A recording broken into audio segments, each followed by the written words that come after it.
Cashflow Diary Podcast, episode 92. Congratulations, you showed up. Give yourself a high five in celebration of your success. Welcome to the Cashflow Diary, where new and experienced investors come to take confident action towards their goals. Your host is a family man, a real estate entrepreneur, investor, coach, and instructor. As a master facilitator of Robert Kiyosaki's Cashflow 101 game, he's inspired many to begin their journey into creating cash flow for themselves and their family. And now, here he is to offer you the tools required to earn the income desired. Your cash flow coach, Jay Massey. Hello, everyone. Glad you're here. Glad you're listening. And today is going to be something of a different show type. We want to experiment with some things. We produce a lot of content, and I'm sure, a lot's a relative term, but many of you may, or maybe you don't know, that we have a web show that I do, and I record it live every Tuesday, or I should say most Tuesdays, at 4 p.m. Pacific time. And what I do is I just answer the questions that are sent in to us. I just answer questions. That's really all I'm doing. I'm answering your questions as you guys send them in. So when you guys send in those questions, we answer them. We do the best that we can to get as many of them answered in the time that we have allotted. And I figured that there could be one or two of you who didn't know that this existed for you. So I wanted to give you a quote-unquote sample, the best I could. It's an audio sample, if you will. So what we've done is I'm just putting together this particular episode to see if you guys want more of your questions answered. Because if you do, the way to do that is to go over to cashflowdiary.tv/updates. Cashflowdiary.tv is where we actually broadcast live at 4 p.m. Pacific time. And if you go to cashflowdiary.tv/updates, what it'll do is it'll put you on the list so that when the show is happening, you'll have an opportunity to submit your questions, because we always send it out and we say, hey guys, what's your questions for the week? And when we get those answers back, that begins to formulate what it is that we talk about that particular episode. So anyway, what I wanted to do is give you a sample. It's kind of like what we do from time to time when I'm out there speaking. I give you a sample of the event in and of itself. So that's what I'm going to do here. I'm going to give you a sample. The entire episode is me answering your questions. And remember, be nice. This is done live. So when you hear me mess up and stumble all over myself, just be forgiving, if you will. Anyway, so here we go. This is for Q&A with Jay, and I want to make sure that you have an opportunity to be prepared. Like I said, go over to cashflowdiary.tv/updates. That way, if you want your questions answered live during our web show, you have a shot at making that happen. Here we go. All right, guys, gals, people of all ages, how are you doing today? I'm excited to be here. Hopefully you are excited as well. I'm looking forward to sharing with you as much information as I can in the time that we have allotted. My name is Jay. For those of you who I have not met before, welcome. For those of you in the chat room, feel free to change your names over so that I have the ability to talk to you by name as opposed to guest_12123 or whatever it might come up as. So with that being said, let me quickly, for those of you who are here for the first time, give you a quick, brief update. My name is Jay. Been a real estate investor for a little while now. A few short years ago, my wife and I, we started in what many would call a less than advantageous position. We were squatting a bank-owned property. She could not eat or drink. I could not walk or talk. She had a condition known as hyperemesis. I developed a condition known as pleurisy, and I was born with asthma.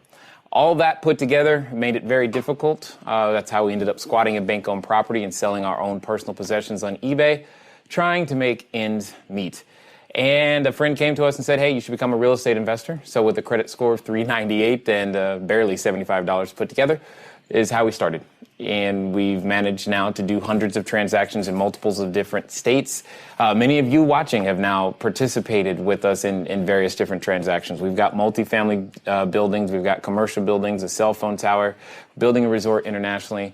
And we do this to help you get as many questions as you possibly can answered. We've got a number of questions today I'm excited about, so let's take a look at that. Let's see. Yes. One quick thing before I forget. For those of you, you may want to go over to the cashflowdiarypodcast.com. Cashflowdiarypodcast.com, because I promise you, I want to have as much time as I possibly could to get all of these answers done for you, but I don't. But I hopefully occasionally get more time there. And those of you who are possibly a part of some of our private coaching groups and things of that nature, you have the ability to get more of your questions answered that way. In fact, I got to tell you some good news.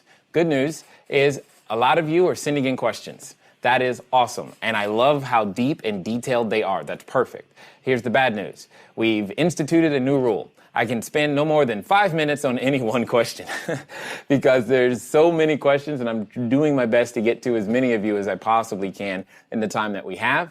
That's what we've got. So you've got 5 minutes of my time is what we're going to be talking about when it comes to asking questions. So let's look at some of the questions. Oh, you know what? Before we do that, let me check the chat room to see if there are chat room. Where did the chat room go? That's not the chat room.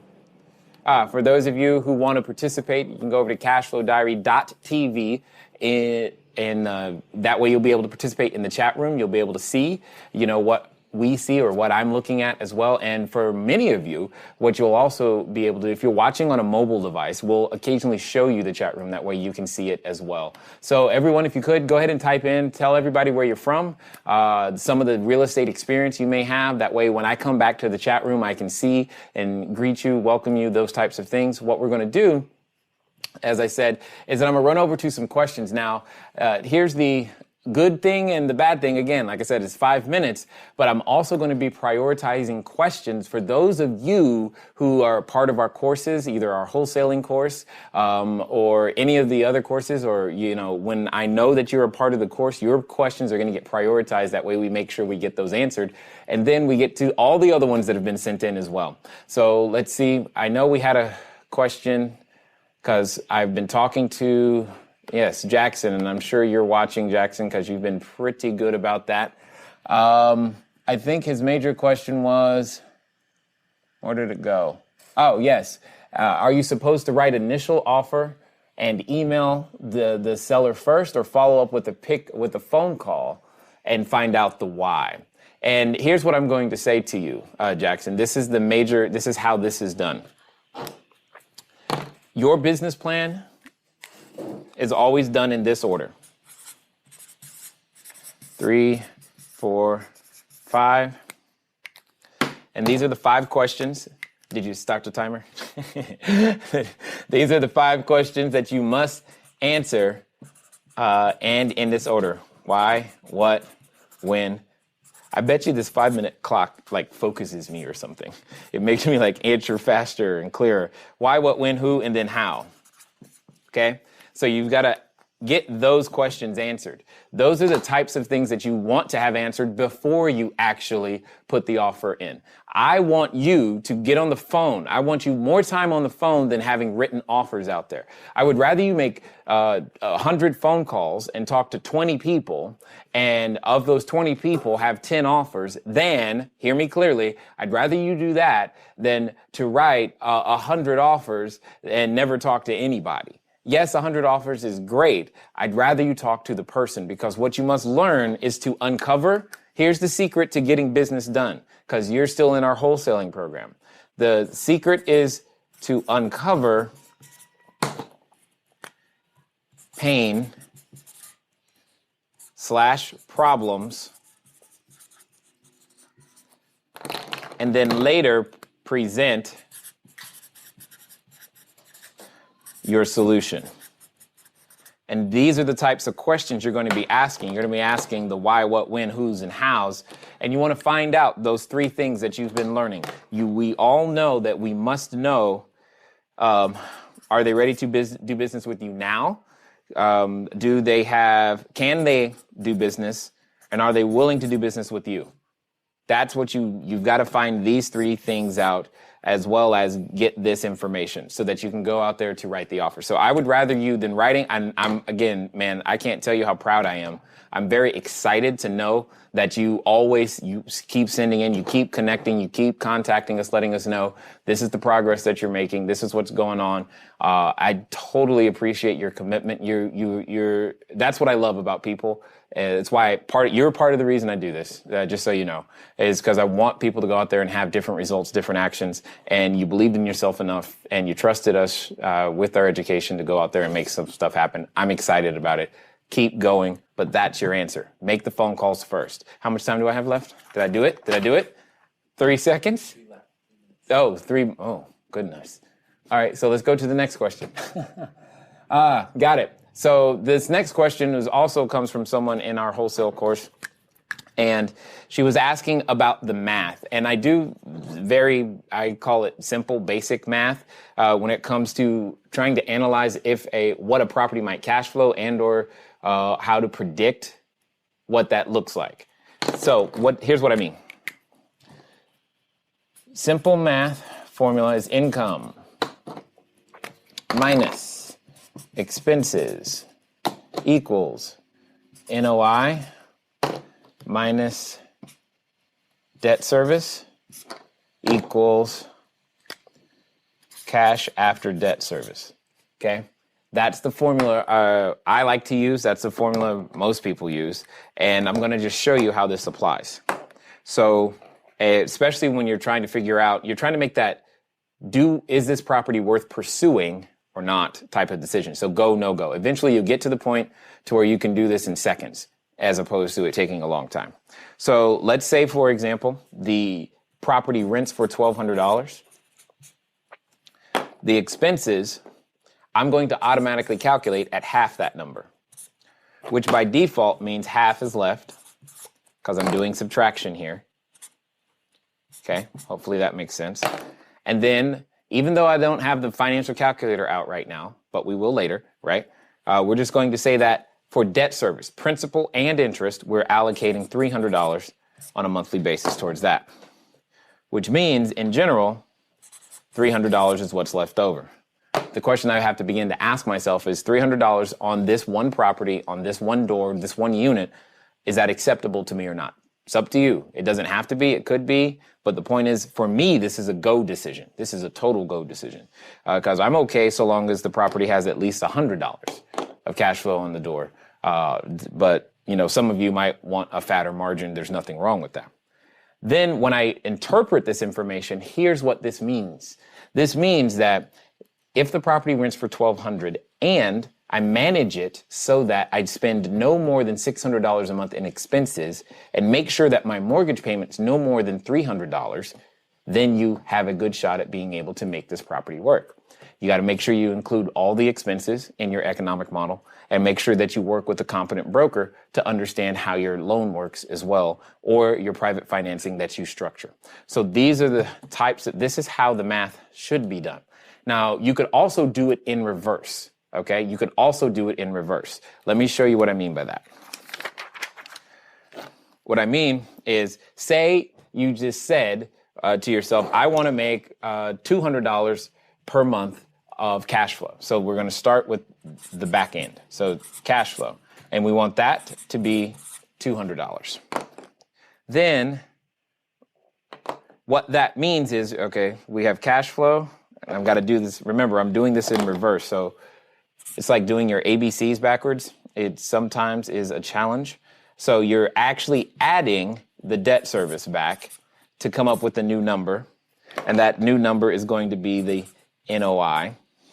And then you're going to add the expenses back to come up with a new number. And that new number is going to be the rent or the income for the building. Now, in our previous example, what we used a 50% expense ratio and a 50% debt service ratio. So meaning half we use a debt service coverage ratio of 2, which is the same thing as saying that half the payment or half the net operating income is equal to half the net operating income is equal to the debt service. So that's what we're talking about here. So here's how that breaks down. What I'm going to do is I'm just going to add the same number to itself. So 200 plus 200 is going to give me 400. 400 plus 400 is going to give me 800. This now tells me, according to this formula and this way of thinking, I'm looking for properties that have $800 a month of income, $400 a month of expenses, and I can get a loan or private financing in the form of $200 a month payment or less. This is all what we're talking about here. So you could use the formula either way, but you can use this formula to figure out how to communicate with the realtor, how to figure out, how to communicate at networking groups. When people ask you, what are you looking for? These types of numbers help you. So hopefully, I think that was Katie's question. Hopefully that helps you, Katie, right there. All right, so let's get over to the next question. I think I'm liking this 5-minute thing. All right, Paulette. He has 2 houses. Okay. Front will rent for $1,000 to $1,100 once rehabbed. Back will rent for $700 to $975. Rehab will be approximately $60 to $80 per square foot. I'm going to assume, Paulette, that we're talking dollars because I don't know. You could be from another country. So I'm going to do everything in US dollars just so that I'm thinking, and I'm not, because you're talking about square feet. The higher range, if I have a contractor do the work. The front of the house is 1950, still has original crown molding and no mold. Newer roof. Back of the house was burned by vagrants. Yes. Not a hot fire as far as I could tell, and it appears not to have any foundation involvement. Okay. Rehab cost on both houses equals $120,000, or if the city will allow an expansion, then $144,000. But the acquisition cost puts it to $180,000 to $210,000. Okay, so you've got to pay for it first. Got it. Understood. I'm really excited about this property, but I am a deer in headlights regarding financing. Help. No problem, Paulette. Here we go. The couple of things that I want to stress to you, Paulette, is that I get this question a lot. Many people, they can find these deals, they get this information, and they're not quite sure how to organize it such that it becomes a deal. And then once they do, you're getting close to that. You've organized the information so that you can begin to see what you need, the $180,000 to $210,000. Then that question, like you said, I am really excited, but I'm a deer in headlights regarding financing. We got the question so much, we did a couple of things. I just want to make sure everyone gets this. One, we ran a private mastermind group, and we don't do those all the time, but we do them live, and I take a group of people and I teach them how to raise private capital for their deals very much like this one. And two, while I took those individuals through the group, we call that season 1, if you will. So through season 1, we recorded everything that happened, how they responded, their questions, their answers, how much capital they raised. And in this first group, those individuals raised on average $100,000 over the 12-week period. Here's the good news for you. We've packaged that up. We have a new product that's going to be coming out. And if you want to get more information about that product, you want to know that we're going to be doing a webinar on Thursday. What time on Thursday? 5 p.m. Pacific time. Thursday, 5 p.m. Pacific time. And what you're going to want to do is you want to put that in your calendar and come right back here so that you and I can talk about specifically how to raise capital. Because the answer I'm about to give you isn't going to make as full sense as I'd like it to, because again, I've only got 5 minutes and you need more information than just what I'm sharing with you right now to make that happen. All right. So for everybody, if you want to learn how to raise capital, we're going to be doing a special webinar this week on that very topic. Additionally, I should say that for those of you who already have a copy of my book, if you, again, you know I'm turning back to the profit analysis quadrant, again, to page 269. The book is Cash Flow Diary, 10 Steps to Creating Wealth in Any Economy. This is the answer, by the way, Paulette. Understanding how to use that tool is the answer to your question. So watch this. So here's what you're telling me. You're telling me that you can buy this property for a price, and then you're saying that we've got to take that price and we're going to improve on it, and that's great. And then what we're going to do from there is that after we improve on it, it sounds like I'm going to assume you want to rent it because you started talking about rental information and rental numbers. So I'm going to do this from that standpoint as if you are just going to keep the house and rent it. So let me pull up the calculator so that everybody can see that. Oh, wrong screen. Oh, that didn't work.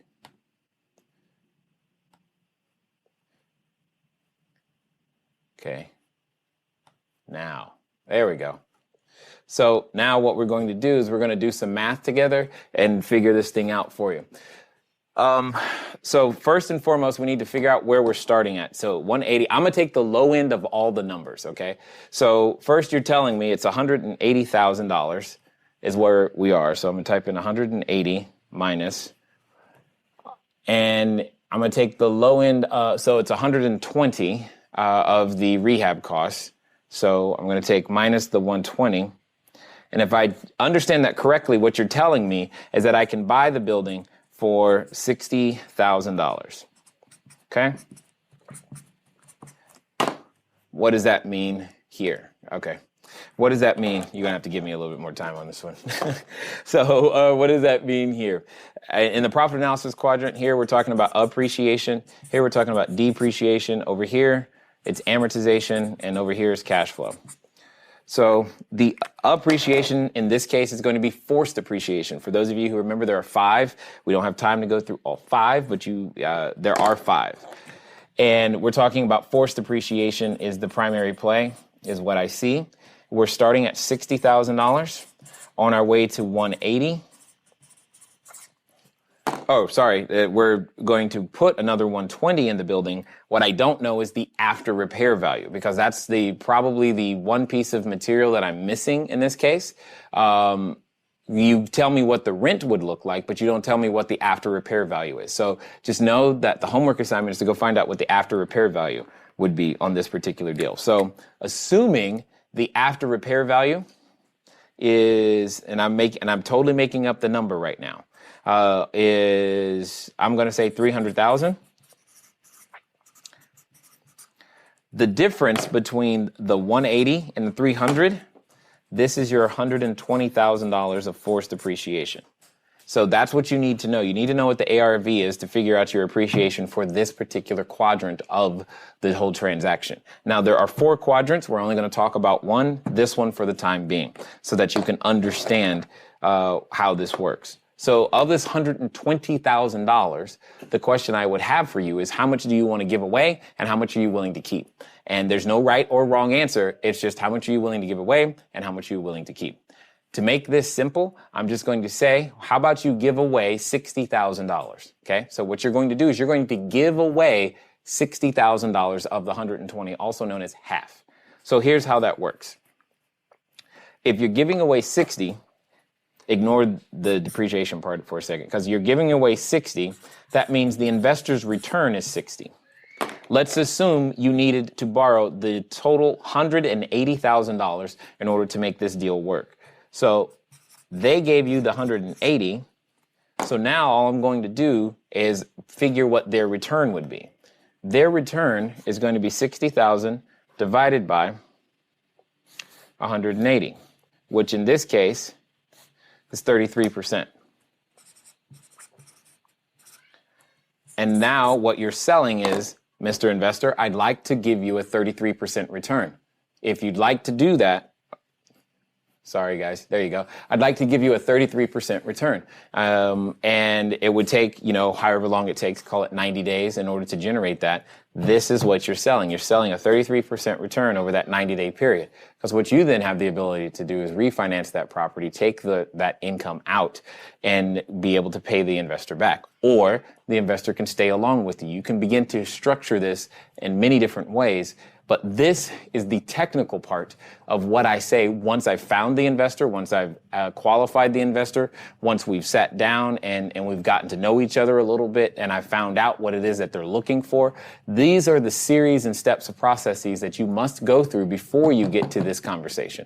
But once you get to this conversation, this is exactly how I do it. And that's what we're going to be talking about again on Thursday at 5 p.m. For those of you who have the ability to be here, you should. So that way we can educate you a little bit more on how to raise private capital. All right. Whew. I know that was more than 5 minutes. Let's see. Jackson. Hey, we already got that one. Excellent. John, over the past 3 months, I've been diving into, oh boy, and becoming more financially literate. Yay.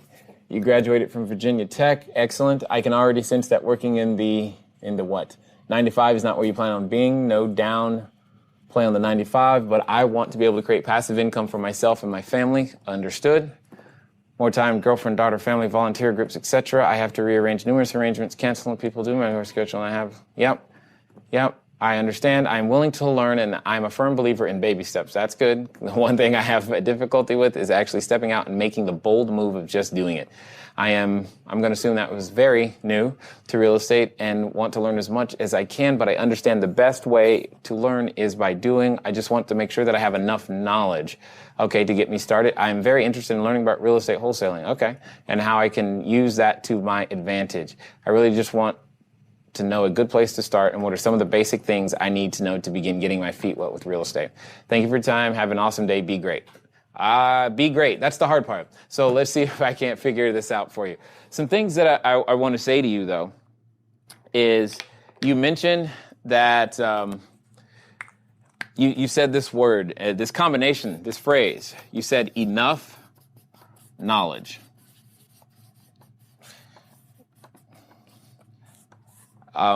My question to you is, how do you know when that is? How do you know when you have enough knowledge? I'm not sure I have enough knowledge.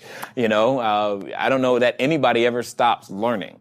And part of what you're saying, I think, is also true, is that you can't just learn from books. There's two concepts that Jeff Olson talks about. Jeff Olson, in his book, The Slight Edge. The Slight Edge. And in The Slight Edge, he mentions the two different things about the idea of, book knowledge as well as action knowledge or knowledge that comes from experience. And you've got to mix the two together. And sometimes it's okay to go out there before you think you have enough knowledge. In fact, I often tell people to start before they're ready. Jackson here is an example.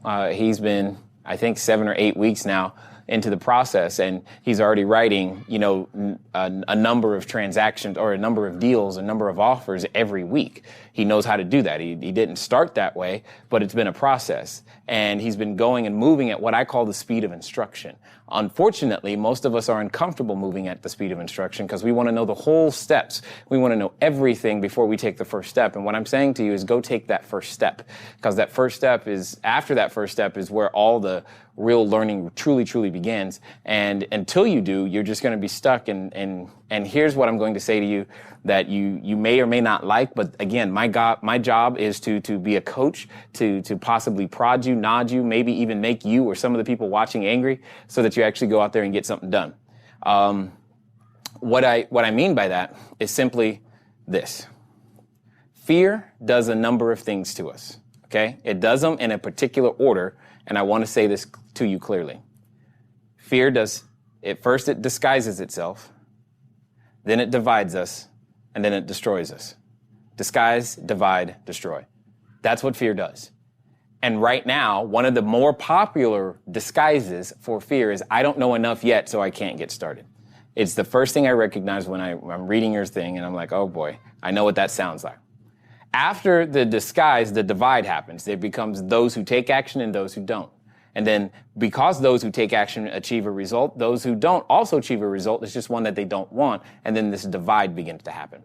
And then over time, what happens is that those who take action, they're moving towards the things that they want. Even if they have failure events, those who don't are moving away from the things that they want.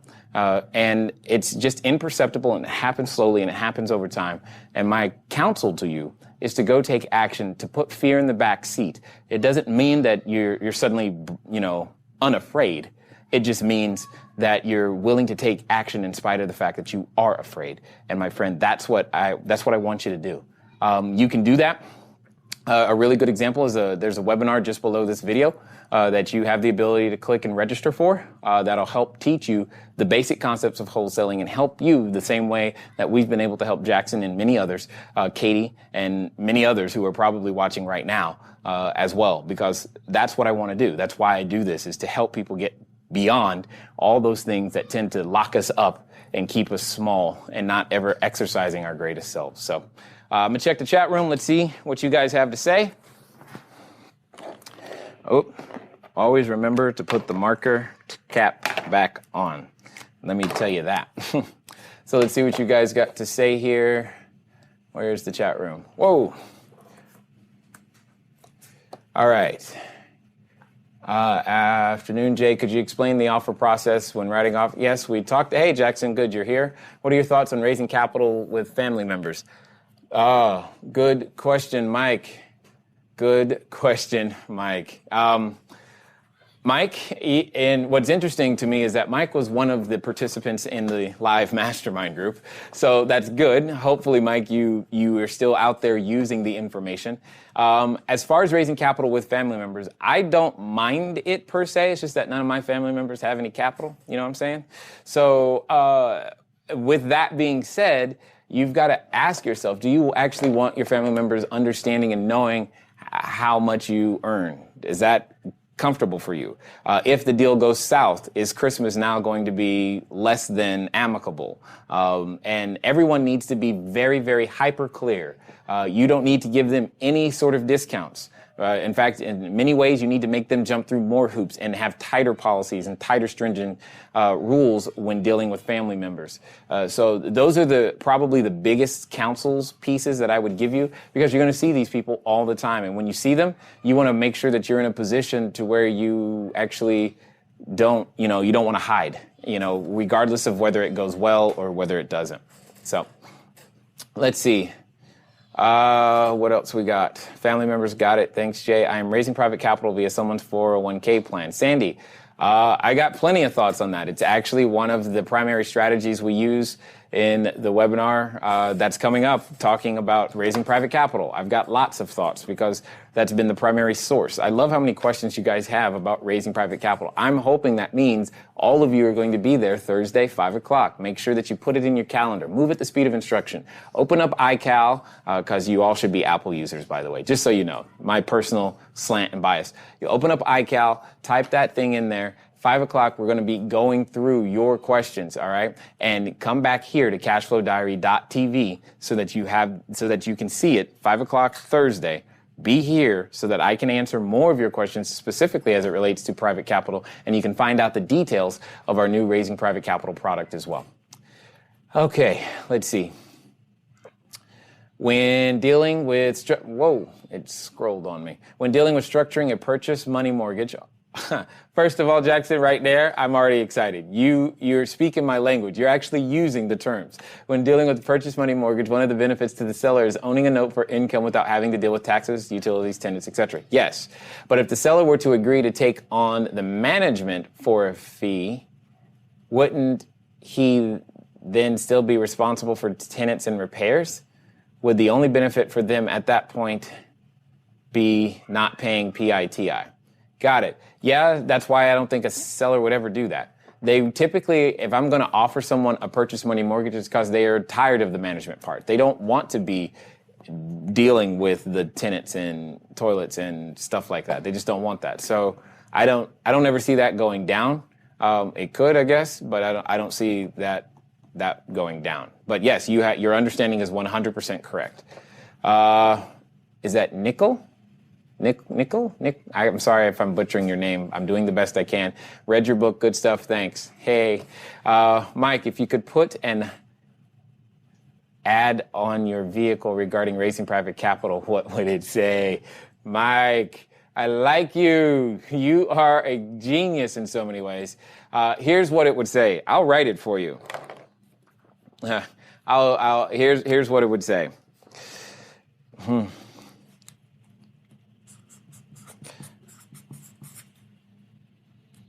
Need deals? I'm totally making this up, by the way. Got money? text money to 949 682 3565. Now, I know that sounds funny, but that's actually a live number. For those of you who want more information about the Raising Capital product, you can see I'm excited about the product because people have been able to raise capital. Sep, who's in the chat room right now, I saw his name, was by far the clear winner when it comes to getting in front of capital and being able to figure this thing out. And that's what I'm saying to you is, I'm excited about it, and you should be excited about it. But more importantly, if you've ever wondered why on earth would someone give you money? Why on earth? What problem are you solving for the person with money? That's another reason you're going to want to be on the webinar Thursday, 5 p.m. is because people with money still have problems. They still have problems. And learning how to talk to them about their problems and address them and solve them is the key. All right, so let's see. Thank you, Mike. I like that idea. Jackson, if I found a deal that was great to hold on to and didn't want to let it go to wholesaling, what would be your favorite strategy to keeping it if seller financing wasn't an option and you don't have the capital yourself? Wow, Jackson, that's pretty much everything I do right there.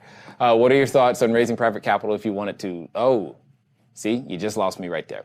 I was good until you said live in it yourself. That's the only thing. Everything else is raise the capital, but don't live in it yourself, rent it out. And if there's a place you want to live in, here's how you tackle that.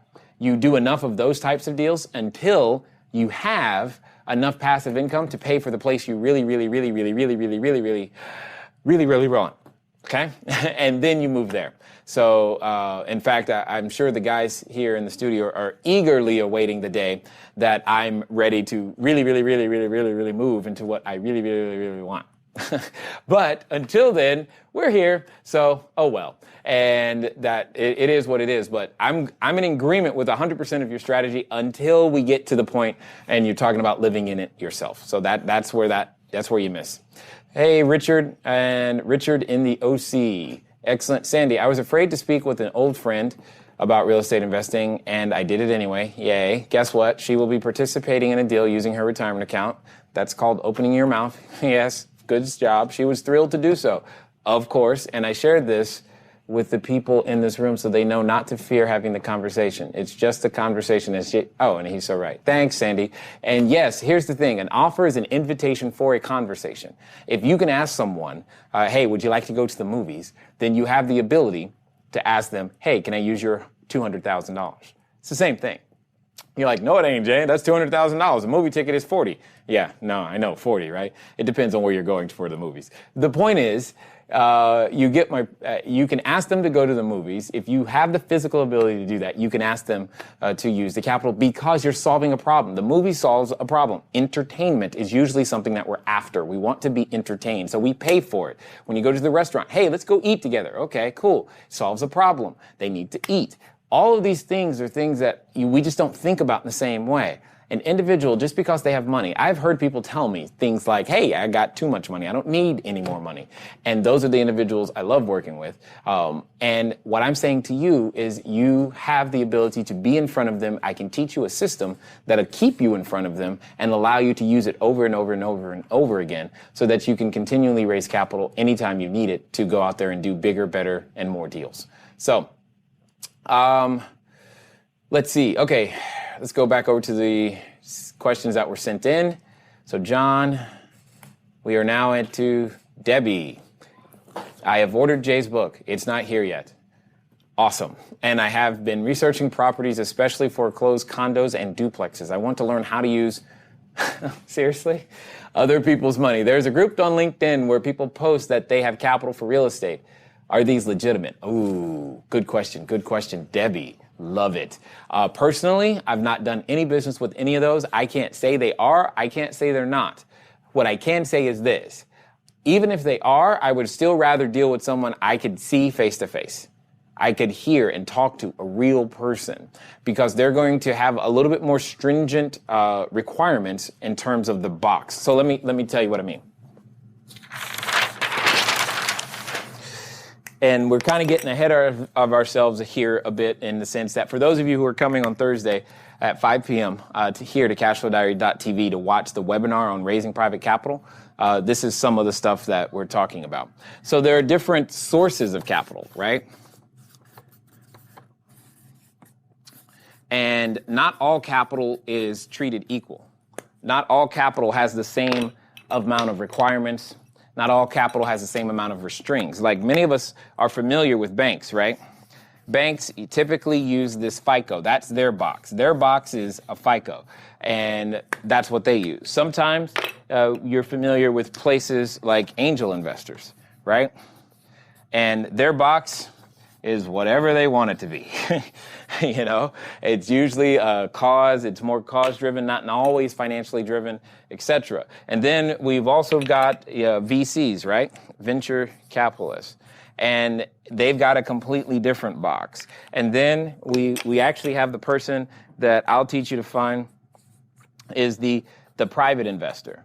And they've got a box. That box, my friends, is what I call investor identity, and you've got to learn how to recognize and understand that box. Failure to understand that box is why you don't have access to the capital from these sources.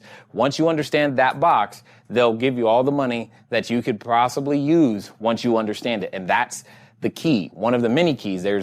We've got it. It's 8 keys to being able to get access to raising private capital, and this is what we're talking about. So understanding their investor identity is very, very huge. It's very, very important for you to do. And that's why you must begin to understand it. So these people in LinkedIn, they've got a box. The challenge is the person on the phone is probably not the one that's controlling the box. And that's what I want to do. I want to be as close to the person controlling the box as humanly possible.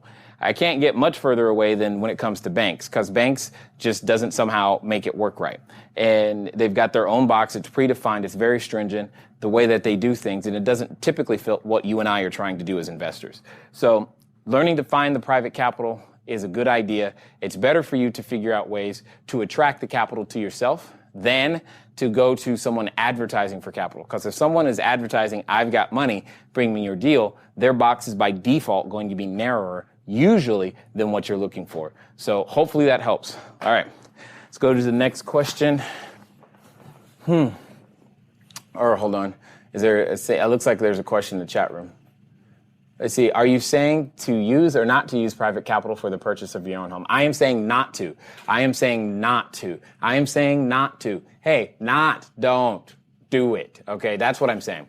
Because that is now an expense. I would rather it be a business transaction than something personal. If something goes south and you've used that's not good. I can't see how that goes well. I just can't see how that goes well. So that's why I'm saying that, all right? That's what's important to think about there. All right, so let's go. That was Debbie. Justin, one specific challenge has been collecting money that is owed to us once tenants move out. Oh, okay, got it. We have a security deposit in place, and we do take tenants to court when necessary, but none of that result is actually receiving the bulk of what you are owed. Correct, I agree. In addition, we are currently using bank financing for our real estate operations. See previous question. It has become more and more clear over the years that banks are becoming highly inflexible. Okay, I should remind you guys, I don't look at these questions ahead of time. I just answer them on the fly. I look at your deals on the fly, and I just find it interesting. We just had this conversation from Debbie, but we'll see. Let's see what else is going on here. Are becoming highly inflexible in how they examine deals and manage the ongoing mortgage process. Yeah, I don't. You just made my case, Justin. That's how I feel about it. You just made my case. That's exactly why you've got to learn to use private capital so that you can renegotiate when stuff happens. And stuff happens all the time. And that's what you got to learn to do. You got to learn to become the person that's willing to fight through, figure it out, and make the tough choices when need be and figure those things out. I'm not perfect at it yet.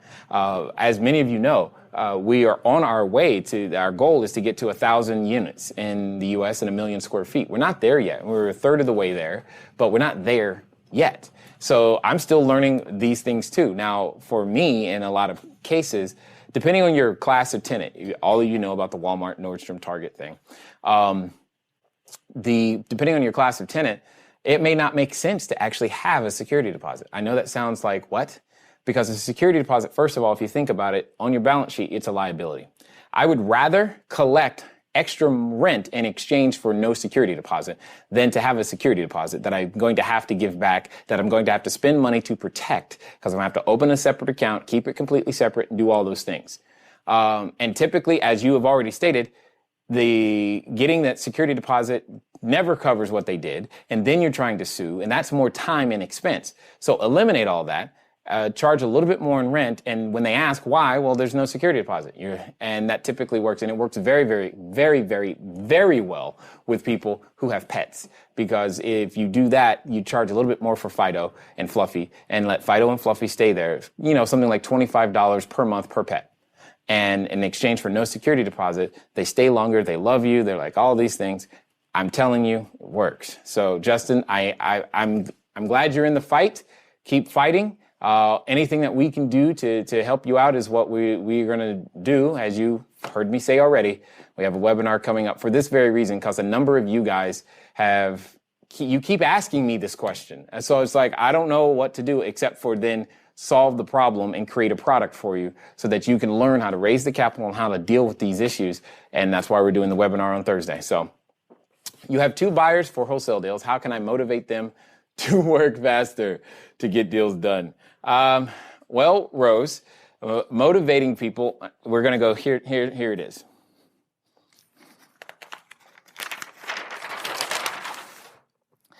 I'll explain this more fully, but I was talking to Jackson earlier. So Rose, now I'm going to talk to you.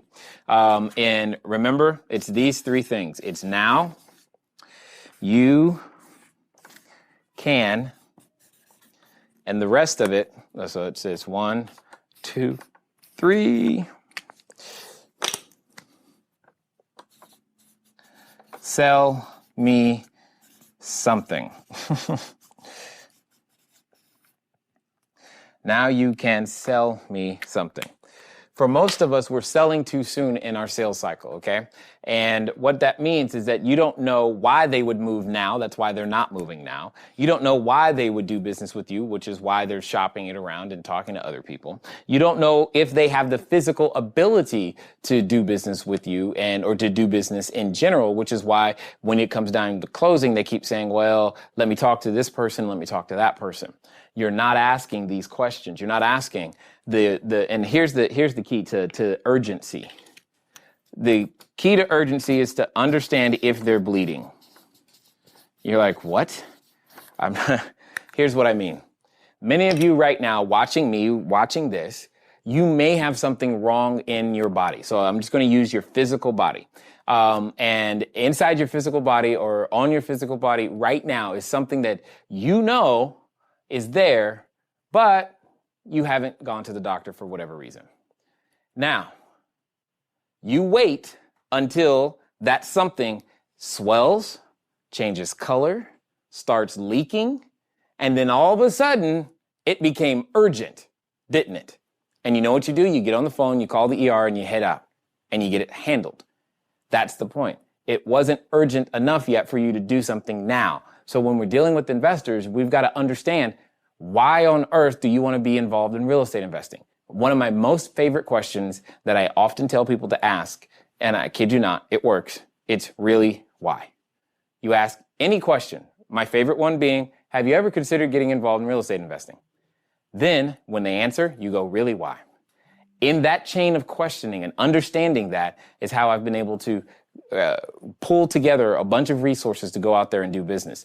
My point in saying this to you, Rose, is that you haven't done enough questions to find out if they're bleeding. Therefore, they see no reason to move today, because moving today is no different than moving tomorrow. So the question is, why? You need to know it. And because you don't know it, they can take their time. Okay? Let's see.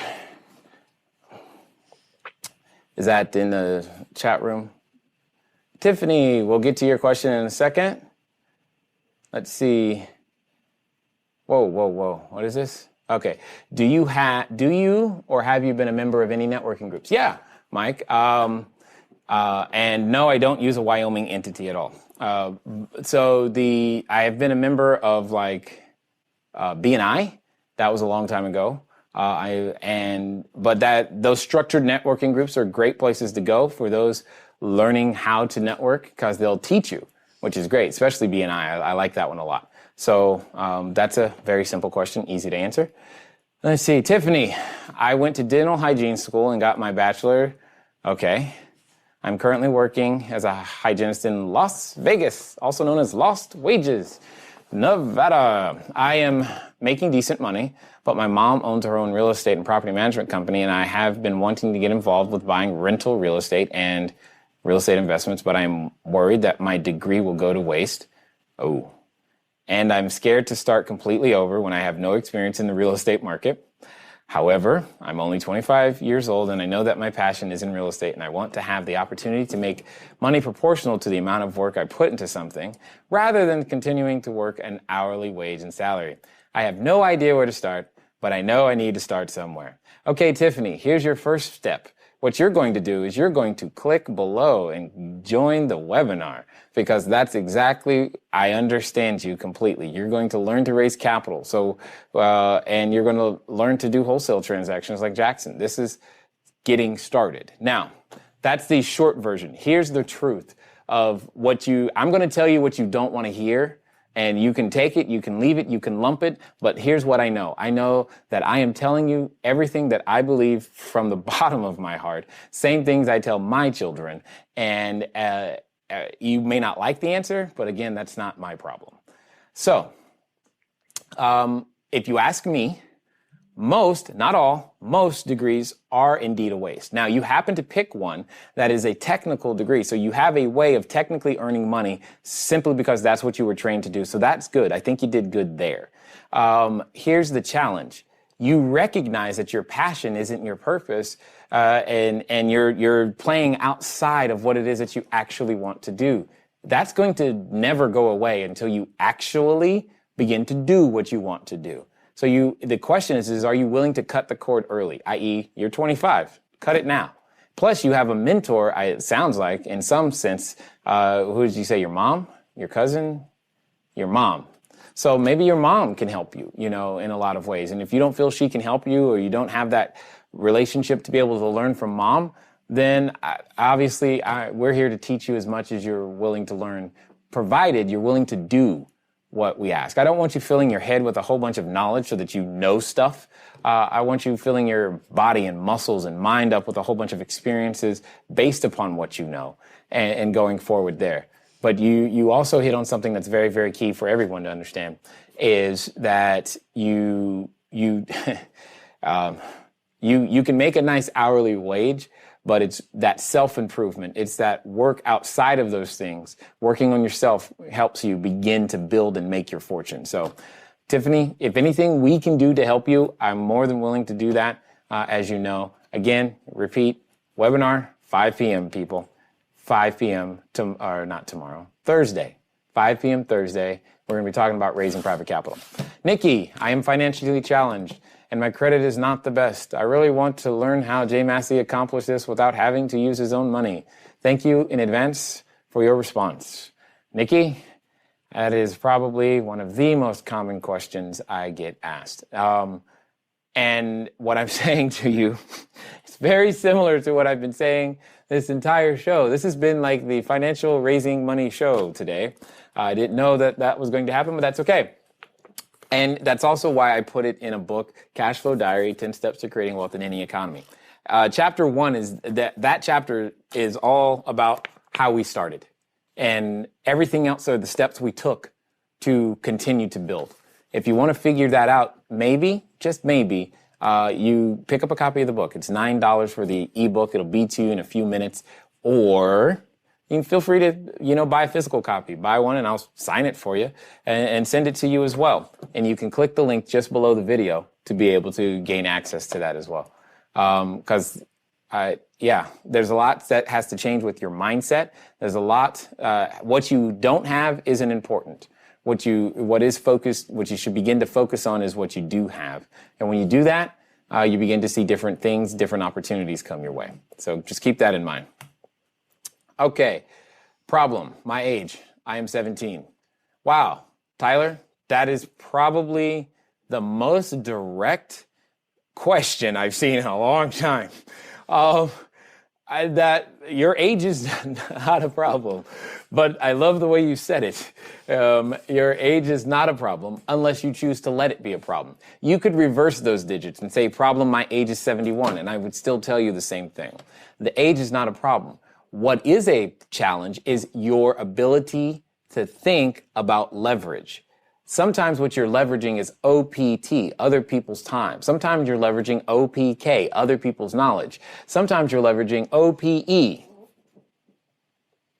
other people's everything. I was going to wait until someone shouted it out. Then I realized you're over there on the other side of the camera. I can't hear you. Other people's everything. So in your case, my friend, when you being 17, you need to leverage someone who is 18 and has the physical ability to sign a document. That's one thing you need. You can run all the math, you can do all the numbers, you can do all the research, you can walk all the property, you just need someone to sign documents, my friend. That's it. And in exchange for your signature on these documents, you get to be a part of this LLC that I also own. So you and this person form an LLC, go out there and make things happen. That's what you're missing. See, I just reframed that. And now you've got a person on your team and you're learning together. And we all know if you have a study buddy, you're actually more likely to pass the test. So keep that in mind as you go out there. Your problem is so not your age. Peter, I am working in South Africa as a real estate agent. Awesome. First person from South Africa. We've got, I know there's people from the UK, Germany, I believe Israel, or no, he's in Canada right now, but he's from Israel, and clearly South Africa. I'm working in South Africa as a real estate agent. My biggest desire is to get buyers that are trustworthy. We also have to wait a long time before the loans are approved. Yeah, two things, Peter. I don't know if you're looking for buyers that are trustworthy as much as you're looking for buyers that do what they say they're going to do. I think that's what you mean, and because I'm not sure if that's what you're saying, or if you're saying that people say they're going to buy with you and then they end up buying with someone else. It's one of those two things. I'm not quite sure which, but you just need buyers who have the capacity to close. Now, in the absence of a resource, I say create it. So if you don't have buyers that can close, you go and create the buyer, i.e. you raise the capital and form the buyer, and now it takes care of your second question. You don't have to wait a long time before the loans are approved. You are raising the capital to approve your own loan per se, and now you are that buyer, and therefore you trust you to follow through. There you go. All problems solved simply by learning how to raise private capital. Here's the thing I want to stress about raising private capital. It's not U.S. specific. I would be very short-sighted if that's the only thing I did. What we're going to talk about are the principles behind raising private capital, so that so long as you are near people, it works. Keywords, got to be near people. So if anyone's watching, possibly in Antarctica, I'm sorry. I can't really help you too much. Besides, your real estate, I don't think so. Not a hot market, you know what I mean? So moving on. Gustavo. Total lack of knowledge about the industry, specifically on how banks deal and what legal or financial tools are available out there for people with little or no startup capital. Excellent, Gustavo. I like the last part of your sentence because you're starting to ask what is out there. You're not focused on what you don't have. The start of your question, knowledge is the easy part. Let me show you what I mean by this in the sense of knowledge is the most accessible thing today.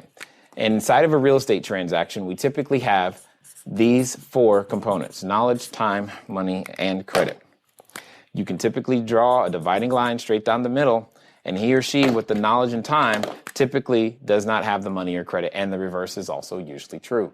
The thing is, we all have 86,400 seconds in a day. Those are your investment opportunities. So you have 86,400 investment opportunities every day. The question is how are you using your time? What are you investing your time into doing? Because right now, if you don't know anything, your time isn't worth a whole lot. The thing is, by learning to apply the correct knowledge, you can eliminate the need for credit. And what happens is that as you do that, you learn how to find the money. And what you must then begin to make sure that you are doing is investing your time. That's supposed to be a clock. That didn't come out at all. You're investing your time in gaining more knowledge, talents, and skills. And that's pretty much what we do and why we do what we do at the Cashflow Diary. That's why you're watching this show. That's why you're sending in the questions. That's why. That's why the book exists. That's why, guess what? Tomorrow there's a webinar, 5 p.m. And don't forget about that. I said tomorrow again, didn't I? Okay. Thursday, 5 p.m. Thursday, 5 p.m. Put it on your calendar. Maybe I should put it on my calendar. Thursday, 5 p.m. Pacific time. Thursday, 5 p.m. Pacific time. What we're going to be talking about is the knowledge required to go out there and do this exact process. Be the person with the time, take the correct knowledge, eliminate the need for credit, find the money so that you can go out there and do more deals. How much time do we have left? 1 minute. Excellent. Let me see what's in the chat room, and then we'll probably end there. How do you get over the fear to move forward in real estate investing? I really need to get this done. Okay, I will answer your question.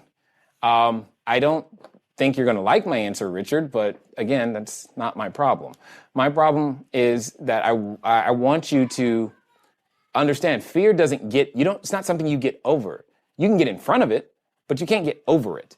And the way that I was taught to deal with my fear is to do what you fear first. So in the morning, you have an anxiety about making offers. Make an offer before you leave the house. Learn to do those things that you fear first, and the rest of your day goes a lot smoothly. Because most of the time, we're imagining all these crazy things that are going to happen that never happen, and we could just move on anyway. You don't really get over fear. I still get afraid that, deals aren't going to come together. Funding isn't going to come in. I still get afraid, but I don't let the fear hold me back, and you shouldn't either. This is why, for many of you, if you've ever purchased any of our products, we have a bonus product called Cashflow Foundation. It's a lot of the mental, it's like 4 hours of video, me to you, about all the mental tools that I've used to be able to deal with things like fear in real estate investing. Are you kidding? The first time I signed a $2 million contract, I was doing this number and I was shaking. I had done hundreds of transactions by that point. I didn't know what to do. The first time I did a commercial deal, mind you, I'd done millions of dollars of real estate. It's the first commercial deal. And I should more correctly say tens of millions of dollars worth of real estate. And it was my first commercial deal, and I'm shaking. Fear doesn't go away. If it did, then you're going to be reckless. Then you're going to be stupid. Then you're going to do something that you're going to eventually regret. There should always be fear, some sort of hesitation or anxiety present. You just got to learn to manage your emotions before they manage you. Michelle, I really appreciate how you explain all of your real estate education. I look forward to reading your book and continue educating myself via Cashflow Diary. Thank you, Michelle. I definitely appreciate that commitment. Looking forward to hearing all the good things that you have to say after you've read the book. So let's get back over to the PowerPoint. As you can see, who is it? Linda, Michael. Okay, hold on. Linda and Michael, you two must know each other because you both said no down payment, not having the money for the down payment. That's funny. Completely. You guys know you need to go to the webinar, teaching me how to wholesale property without any money or credit. Michael, that question is very easy. Click the webinar below that's going to be starting here soon. And what you have the ability to do is to learn how to wholesale exactly like Jackson is doing, under what to say to other like-minded people to build my database. Cheryl, your answer is to get the book because I go over that exact script inside the book. Jimmy, finding a deal, closing a deal, and resell, flip a property. Jimmy, book. See, I can do this. Fear of the unknown. James, see previous answer. I need help building management company to operate real estate profitably. Tom, book. I'm being kind of funny, but you guys, there's so many questions. Oh, okay, so let's see. I'm a novice to the real estate industry, and I would like to absorb as much knowledge as possible. I'm a single mother of 3 beautiful girls, with one heading to college. Mine's heading to college, too. I was once a Section 8 and food stamp recipient, and I thought I needed a degree for a better job with more money. Now, 3 years later, with the nursing degree and a decent salary, I realize I'm in the same boat as I was in Section 8 food stamps, except I'm the only one supplying all the cash as long as I am working. Wow, this is good. Now, looking into the future, I do not see how I'm going to provide an education for my girls as well as plan for a retirement and care for a mother who I know is not financially stable to retire in 12 years when she'll be 65. I am a visionary, quick learning, hoping to gain as much knowledge someday to become a real estate investor and much more. Okay, guys, here's the deal. I'm going to take some extra time to answer this one because this is real. Hopefully you don't mind. Maybe you stick around. Maybe you've already gone. But Letty, this is for you. Couple of things.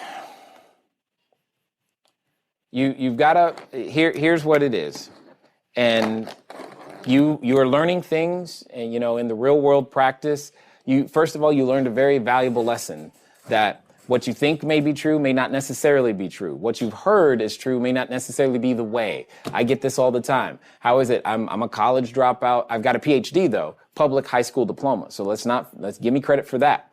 And if people wonder all the time how all these things come together. I've got a lot of street knowledge, and not as much book knowledge. I've got a lot of seat knowledge because I've been in there. I've mixed it up. I've had people steal money and all these other things from me, and figuring out ways to make capital and payroll and all these things still happen isn't easy, and it's not for the faint of heart. So if you're still listening and I haven't scared you away, watch this. All of us earn money in usually one of two ways. Either we do it with our labor, or we do it with an asset. Okay. When we do it with our labor, that labor is usually tied to a clock. That's what it's usually tied to. And there's only 86,400 opportunities every day, also known as 24 hours, every day to invest that time to produce the result. Here's the real issue. The issue for you, Letty, and many others is that you're on a 1-to-1 ratio. You only get paid a certain dollar amount for 1 hour. If you could even just figure out how to get to a 2-to-1 ratio, you'd be doing twice as well, even if that second thing you were doing didn't earn any more money or even earned half the amount of money that you currently earn at your job. Because that second thing has the ability to produce income without you being present. And this is the key, and this is why assets are powerful. So what does that mean? That means when you own a single family house, let me show you. A single family house, doesn't that look pretty? Who wants to make an offer? All right. So when you own a single family house, this house is working 86,400 seconds every day, but so are you in theory, right? Say you still have your job. So now what was 86,400 seconds is technically double that. But once you add another house, so how many houses do you want? 10, 20, 30. It doesn't really matter to me. Here's what I'm saying to you. The word you're looking for is pay time. And this is part of the bonus material that we typically have, but whatever. Pay time. Pay time is simply that time you spend in front of or on the phone with a prospect or a customer. When that prospect or a customer is using your service, that's pay time. That's what I'm talking about. This is what we all need more of, okay? And the way to get it is to deliver a service without you being present. That's what real estate has the ability to do. You've got to learn how to gain control of these assets using none of your own money or credit or using other people's money so that you can go out there to begin to build this.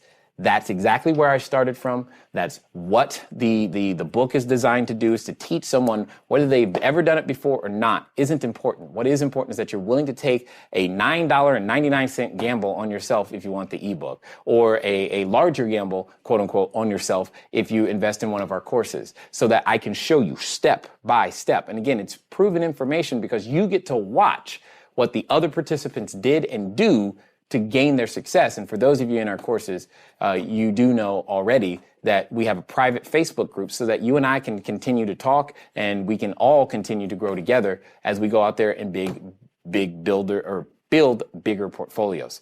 So Letty, I hope you're watching today. I really do, because I understand exactly how you feel. You feel trapped all over again. It's because you were still, even though, yes, you had more money, yes, you did some things, you're still on the 1-to-1 ratio. And the sooner you can disassociate yourself from that 1-to-1 ratio, I think you'll begin to see different results. Okay, let me just check the chat room real fast. All right, perfect. All right, guys. That's all the time we've got for today. As you know, I went over. Hopefully you can forgive me. And for those of you who want more information, or if you're still interested in the book but you like audiobooks instead, I'm still working on that. I'm in the process of going through I'm in chapter 2. I've read some of it. This is a very challenging thing to do, but if you want to make sure that you're on the list to be notified when the audiobook becomes available, you can send a text message there, or you can go to cashflowdiary.com/audio. It'll do the same thing as well. Again, I look forward to seeing you guys Thursday, 5 p.m. Pacific time, U.S. Pacific time, all right? So that you can participate in the webinar that we'll be doing right here on cashflowdiary.tv, teaching you all about how to raise private capital. For those of you who want to know how to do deals tonight using none of your own money or credit, you're going to click the link below for the webinar on wholesaling, and I look forward to talking to all you guys again soon. Until next time.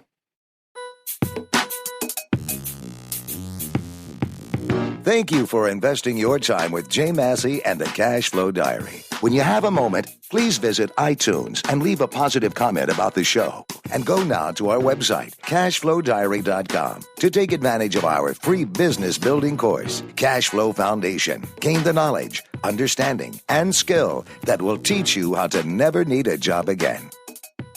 Until next time.